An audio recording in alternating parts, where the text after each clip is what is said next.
with number one, and they've actually got a few of these special ones that are all ranked at number one. So, and then it starts with number 10 and number 11 and number 12, and it goes so on and so on, all the way through 10,000 that this project has minted. So to have something that's extremely rare, this is great exposure. I mean, you won't find any of these guys, I don't think. Let's scroll down for under, yeah, 8.49 ETH is the cheapest one, and that's actually probably a pretty good buy, you know. But this is how you kind of find out your ranking. You will actually take, you know, back on OpenSea, you'll take a few of your attributes that are in that ranking list on the left. Like I know I've got one that's got a crown. I know he has a sponge body.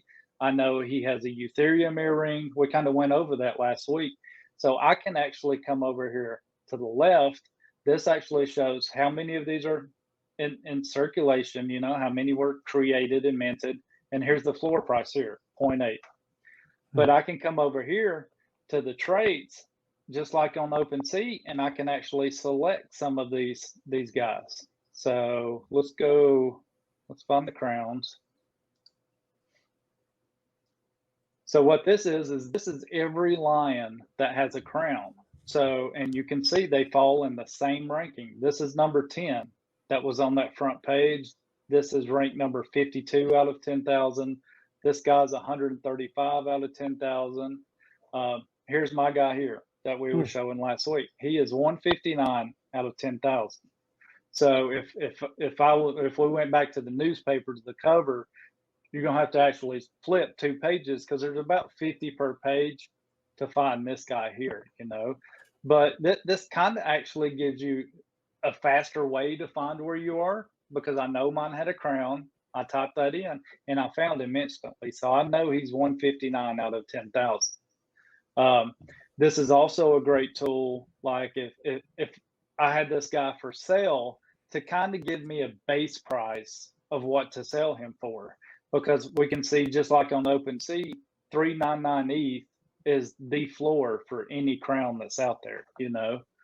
So I can take this and just kind of go around some that's around me, see what they're selling for. This guy's 25, this guy's 23. I want to see who's next below me. Okay, this guy's selling for 6.25. So if I wanted to sell this just based on this attribute, and if people come here to look at these, I kind of want to be between that, you know. I don't want to list this guy for 50 ETH, knowing that there's a better deal ahead of me, you know, because somebody's going to buy this guy over this guy just because he's ranked higher, you know, unless they just like those attributes. So that's one way you can use this tool to kind of search for your ranking, which is, you know, the first thing everybody wants to see. Let's get rid of the crown. But what I like to do is once they make this announcement that we've listed on Rarity.Tools, everybody can go see their ranking. I like to instantly start looking, because just like we talked last week, you know, a lot of people have these for sale before they reveal. It hasn't even been revealed yet, and they've got price tags up on it. And sometimes you can come through here and you can find some guy that's just been dragging on it, hadn't been paying attention, and he's got number 38 still listed for 0.05 ETH, you know. And if I'm the first person to see that, I'm snatching it, I'm grabbing it, you know. But this is a good tool, you know, to kind of see where you're ranking.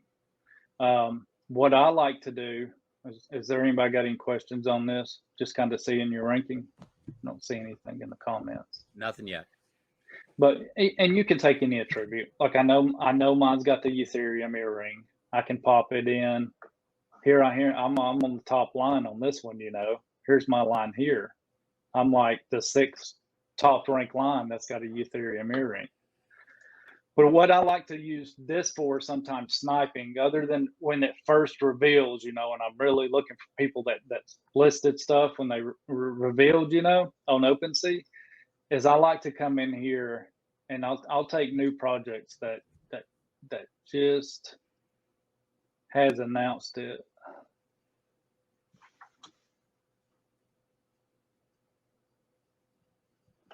I'm looking for the Naughty Tigers, because I know a lot of us have some of these naughty tigers.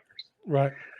So I was on here last week and I was actually preparing for our show last week because I wanted to run through all this stuff and we just kind of run out of time.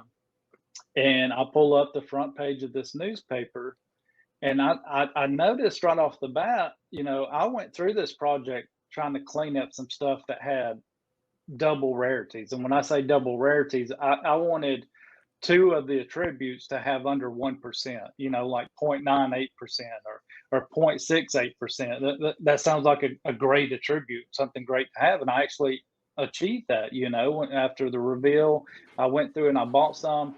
But I happened to pull up this page because I knew a lot of our bees had some of these, and I wanted to use this page to describe how to use rarity. But you see this guy right here? Yep, look at you. You see, yeah, you see who owns that? Yeah, What D-Ray. I did, you see this guy right here? You see who Yeah, owns that? yeah. What I did was these things didn't really have prices on them, and you can tell a lot of these guys don't. They really don't have prices on them. But what I got to notice, and I'm like, these aren't fire breathers. These don't have golden fur. They don't have crowns. They don't have lasers shooting out of their eyes, except this guy here. I'm like, these are pretty plain Jane. Mm-hmm. What's up with that? So if you come over here, you can actually see here above all their different traits, you can see something that says trait count. And this shows how many different traits they have. Like you've got hats and hand tools and glasses, and I noticed I was like, okay, well, let's hit this and see what happens.